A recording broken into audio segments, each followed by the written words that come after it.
সুষ্ঠু এবং নিরপেক্ষ নির্বাচন পরিচালনা করতে গেলে প্রশাসনের ভূমিকাই মুখ্য হবে এবং আমরা প্রত্যাশা করব ঝুঁকিপূর্ণ সেন্টার এবং অতিরিক্ত ঝুঁকিপূর্ণ সেন্টারগুলোতে স্ট্যাটিকভাবে সেনাবাহিনী মোতায়েন করার প্রয়োজন।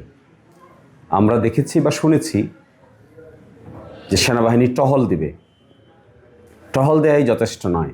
যে সমস্ত সেন্টারকে ঝুঁকিপূর্ণ সেন্টার হিসেবে আখ্যায়িত করা হয়েছে এ সমস্ত সেন্টারে নির্বাচন অনুষ্ঠিত হওয়ার অন্তত 2 দিন পূর্ব থেকেই সেনাবাহিনীর সুনির্দিষ্ট সদস্যদেরকে মোতায়েন রাখা জরুরি।